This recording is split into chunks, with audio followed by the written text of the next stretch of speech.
What's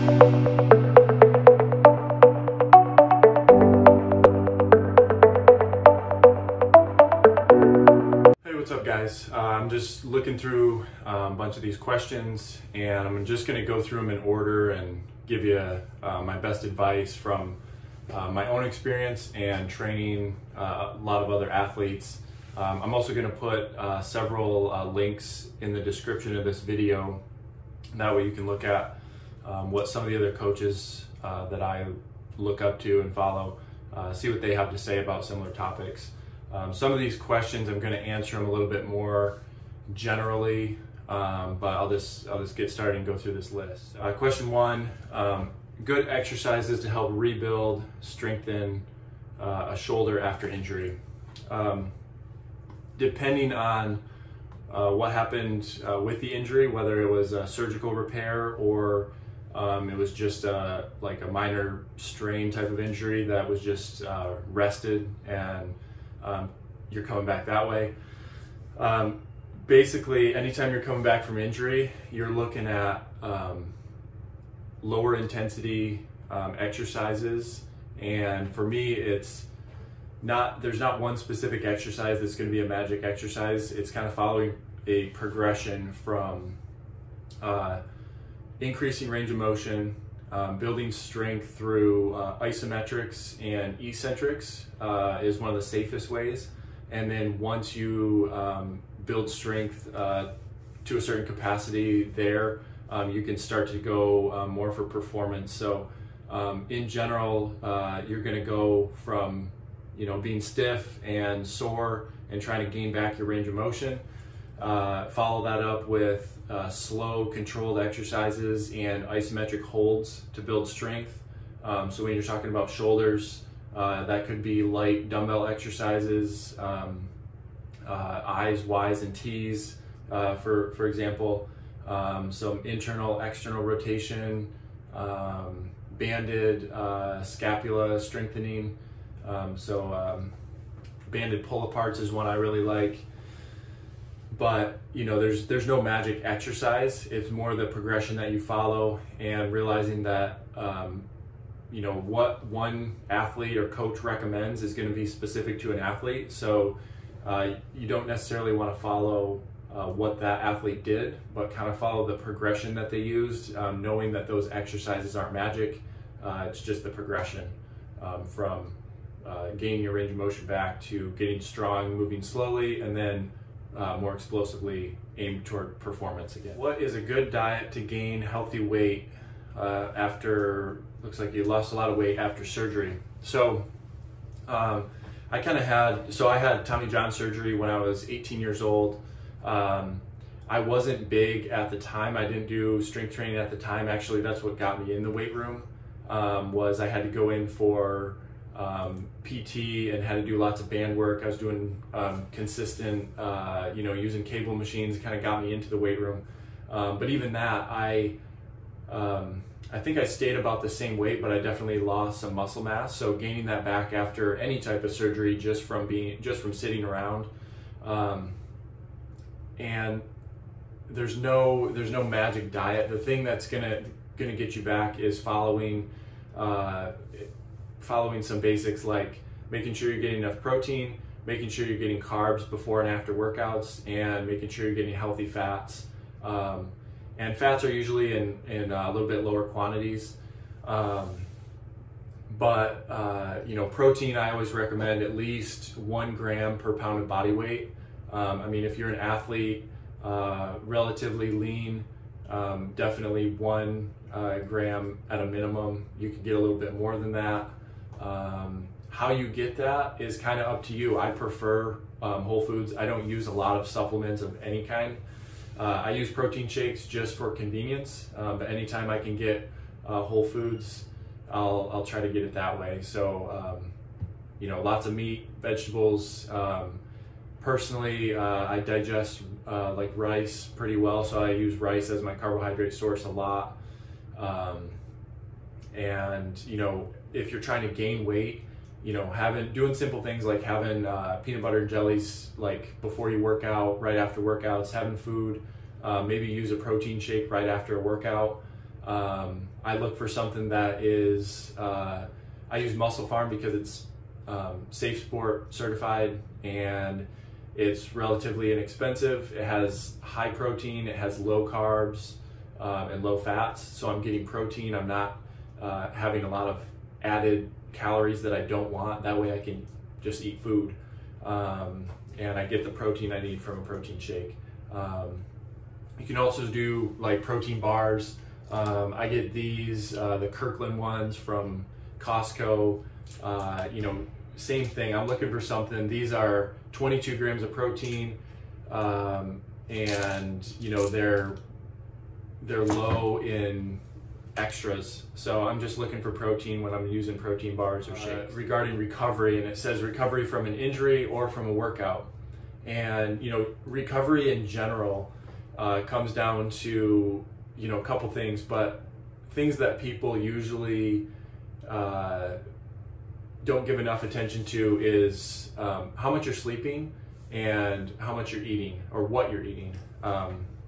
So quality of sleep and quality of food are the two most. You know, people want to use all these different tools. There's all kinds of stim machines and massage guns and you know, compression boots and going in saunas and hot tubs and cold tubs and all these things. But none of that is going to overpower the effect of just sleeping 8 to 10 hours and, you know, eating lots of protein, high quality carbs and fats. So, you know, among all those tools, they're, you know, they can have a little bit of an effect. But sleep and food is going to be your biggest to recover. And then the other thing is making sure that, you know, if you're doing workouts and you're playing a sport, you know, making sure that those match up. So basically your intake versus your output. So if you're doing an extra workout now and you're also in season, you're playing a sport, you need to make sure that you're sleeping more and you're eating more to compensate for how much energy you're using.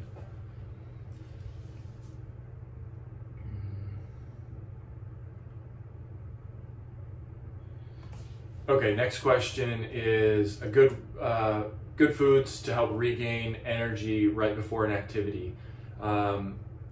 Something I use because it definitely is like a balance of making sure you eat something so you have energy, but not wanting to eat so your stomach's full and you feel, you know, kind of lazy during a workout or during a game. So I use a lot of fruits. Personally, you know, I'll eat bananas, oranges, things like that. It helps with hydration, helps with, you know, bananas with potassium, and, you know, keeping you hydrated, keeping you from cramping, but also fruits digest relatively quickly and give you some good energy without making your stomach really full. Right before workouts, you know, some people eat a protein bar or having a protein shake. If you're gonna do an intense workout, that protein is not actually going to get used up right away. You're better off, if you're looking for some energy, you're better off to have some fruit or, you know, like I said before, a peanut butter and jelly sandwich is actually really great because it has, you got carbs in the bread and the jelly, a little bit of fat in the peanut butter. As long as you don't have any issues with peanut butter, it's going to digest pretty quickly, easy on the stomach, and you'll get some quick energy. And then afterwards you can work on, you know, getting more protein in, things like that to help you recover from that exercise, the workouts and games, whatever it is, specific to overhead throwing athletes. So, you know, you're looking at like baseball, softball, even in my experience, like in track and field throwing javelin, or like a volleyball player spiking a volleyball, things like that. They put a lot of pressure on your shoulder, and so the question is, are exercises like bench press or military press bad for throwing athletes? And simple answer is no, and a couple reasons why. You should be able to maintain those ranges of motion even if you're a throwing athlete. One of the mistakes I made in the past was taking information that I didn't have a whole lot of background to, and, you know, hearing somebody say bench press or overhead press is going to make your shoulders too big, you're not going to have the range of motion to continue throwing, it's going to affect velocity and things like that. now with more experience myself and training more athletes, I found that as long as you're continuing to throw and you're not focusing on hitting certain numbers when you're benching and you're overhead pressing, but you're using it as more of a therapeutic exercise to keep your shoulders, chest and back healthy, it's very beneficial. So the stronger your shoulders are, while you're able to maintain flexibility and range of motion, you're still throwing, it's only going to benefit you. Now, if you're taking a lot of time off from throwing, you're not doing flexibility work or mobility work to keep your range of motion, and you're doing tons of pressing, yeah, it's probably going to affect your throwing. It's probably going to decrease velocity, could lead to injuries because you're tighter in certain areas that you need to be flexible in. So a little bit of context there. As long as you're doing it correctly, you're good to go. So a couple tips on benching. I always recommend like keeping elbows in, using dumbbells if a barbell puts extra pressure on your shoulders that's uncomfortable. When you're overhead pressing, using dumbbells, same thing, keeping your elbows in, not getting too far out to the sides to put extra pressure in areas of your shoulder. And then as you're pressing, make sure you're pressing straight overhead and not pressing forward, so that we're not putting any extra strain on the shoulders, and we're getting what we want out of the exercise. We're getting stronger, healthier, and we're keeping full range of motion so that we're not losing anything when we go on the field and we go to throw. The question is the purpose of weight training for baseball to gain strength, endurance, or both? So muscular strength, just talking about like the basic measurements of them. Muscular strength, we're talking about like 1 rep maxes, 3 rep, 5 rep maxes, like that. Endurance would be, you know, like a 10 to 20 rep set. And for baseball, baseball is actually played, you know, most of the time in that really explosive way. So you're doing lots of like low level activity. You're standing, you're jogging, things like that, and then you're asked to be able to like explode and go at any moment. So you know, when we train for baseball, and this is kind of how it goes for every sport, is early in the off season, you might train some higher repetition. You're going to be a little bit less specific early in the off season, and then as you get closer to the season, you want to move into more specific exercises before you progress right into your baseball season and playing games and practicing, which is your most specific, is actually playing the sport.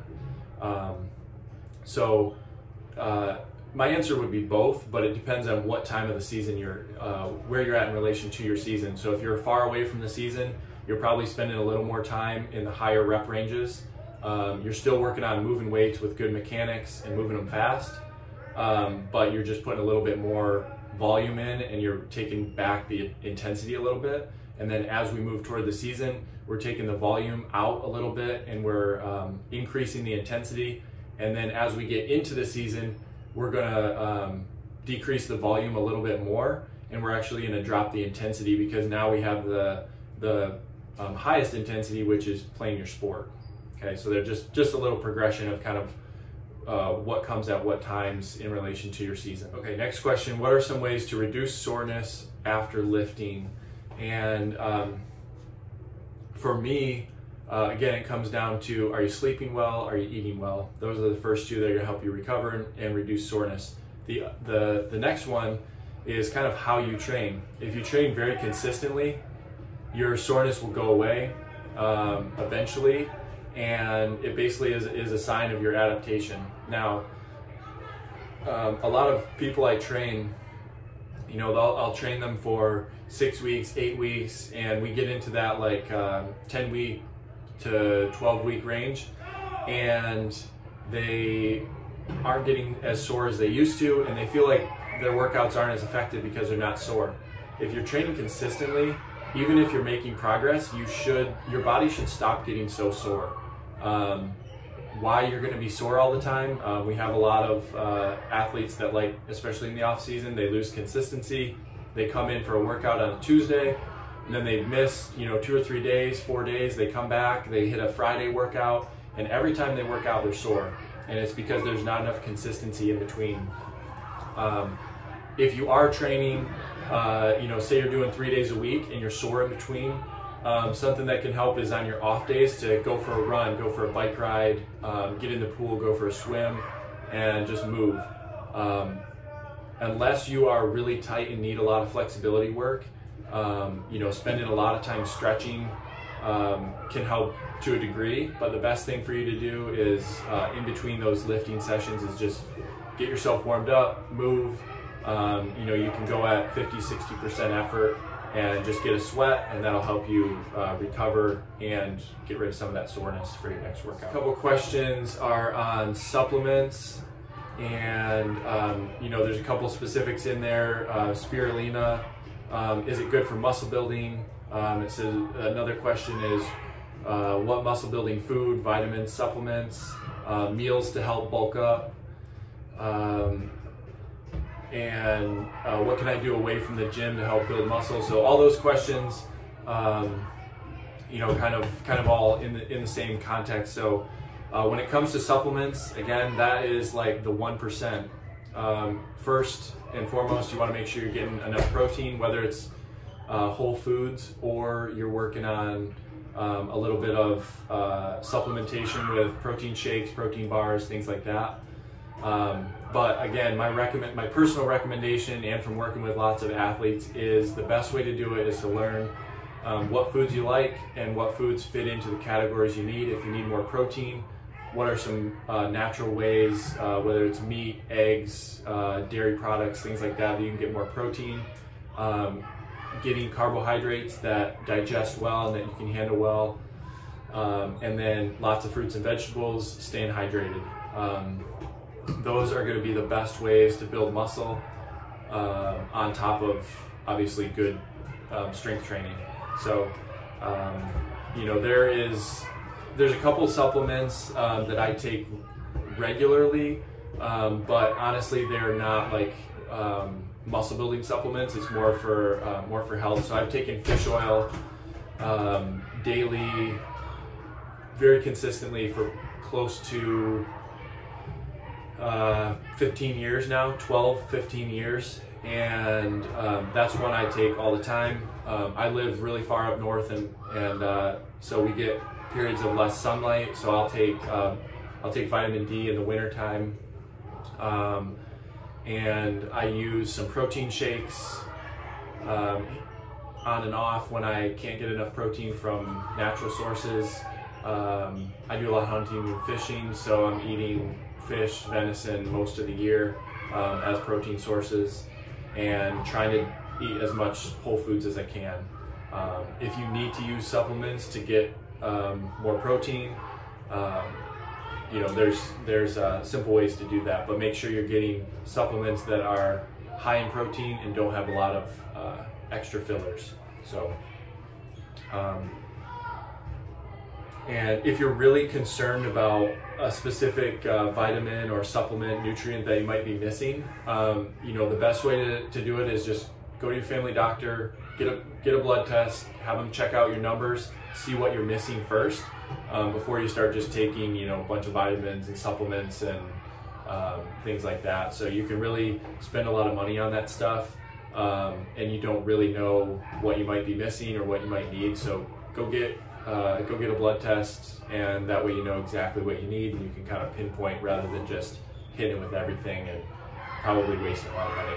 All right, and this one kind of goes in with that supplements question, but like healthy meals for bulking up. So just a couple more specific ideas. I use a lot of, I said earlier, I use a lot of rice because it digests easy. I can eat a lot of it, but I'll do like rice bowls. So, throw a cup or two of rice in a bowl, some ground beef or ground venison on it, throw some fish in there, whatever chicken, whatever meat source you have, and then I'm just piling vegetables on top of that, just so that I'm full. And it's really, simple stuff like that. You can, we'll do like pasta and meat that way, but if you want to get bigger, you've got to eat enough calories, and so you've got to find foods that you can eat in high quantities. And in my own opinion, and working with a lot of athletes, I find that really getting people to eat enough carbs that are going to agree with them and digest well can be tough. So You know, finding something, if you like rice, pasta, things like that, that you can eat in a little bit more quantity. And also it agrees with your stomach. It doesn't make you feel bloated or anything like that. Go for that, mix it into a bowl. And it really just comes down to personal preference when you're talking about bulking up. You know, hit your 1 gram of protein, and then track your weight. And then if you need to gain more weight, add it to the carbs and a little bit of fat. So carbs are going to be the big one though. If you're trying to gain weight, once you're hitting your protein, you know, put all your extra calories into those carbs, and that's going to both give you energy for workouts and help you put on some muscle mass. Next question is good exercises for lower back. Yeah, I've had some back issues myself, so I'm pretty familiar with this. I've had just general soreness from lifting, some of that with poor position, some of it too much lifting, and I've also had a herniated disc. So I've come back from those from those injuries with basic exercises. Similar to the shoulder question earlier, it's not one specific exercise, but it's starting with gaining range of motion. So you're going slow, controlled, and it's probably shortened range of motion. Say you're doing RDLs or you're doing good mornings even without any weight, and you're just looking to hold your back in a nice straight line, gradually regain range of motion, and then you're gradually adding weight to that. Specifically for lower back injuries and just back injuries in general, I recommend looking up the McGill Big 3 and look up McKenzie method. Those are great kind of daily exercises. The McGill Big 3 is something I put in a lot of programs for athletes with tendency of back injuries or a history of coming off of some type of back injury.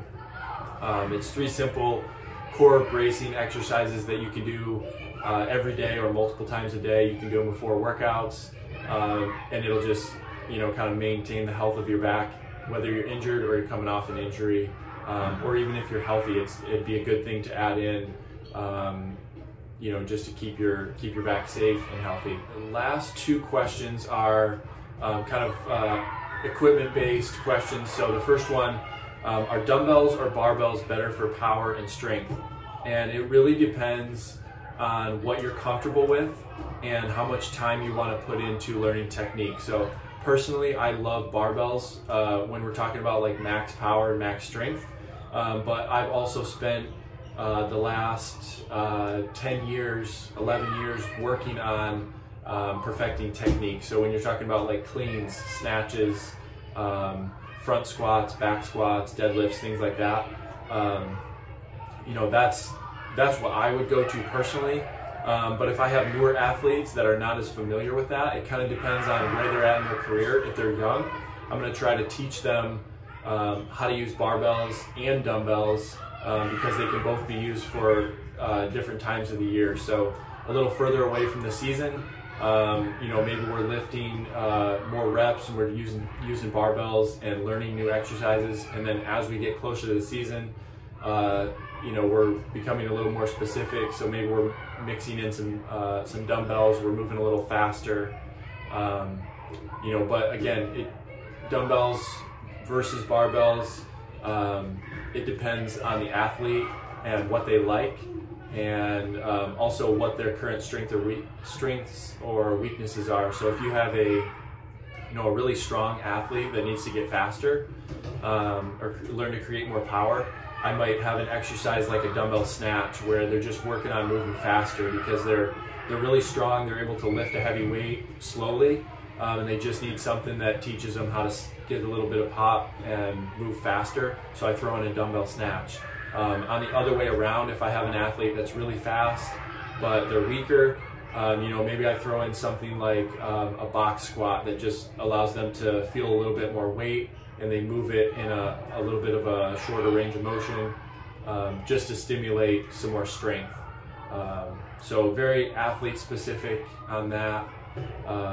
and just depends on your goals, what you need to improve individually. Last question, are bands effective at increasing rotation power in comparison to med balls? If so, are there any specific workouts for maximizing rotational power? I'm gonna put a link to a video on this one because rotational power is something I've talked with other coaches about, and there's actually, there's creating power, and then there's transferring it to a sport like baseball where there's a lot of rotation. And a lot of times in the weight room, people will make the mistake of trying to become too specific, where really what you want to do is make an athlete stronger, more powerful, and then as they perform their sport, they'll transfer that into the exact movements, whether it's hitting or throwing. So if I create an athlete that has much stronger legs and hips and back from squatting, deadlifting, cleaning, doing rows and presses, things like that, and all the while they're doing that lifting, they're going out on the field and they're hitting, they're throwing, they're gonna naturally learn how to use that power that they've gained in the weight room out on the field. There's definitely some exercises. I like rotational med ball throws.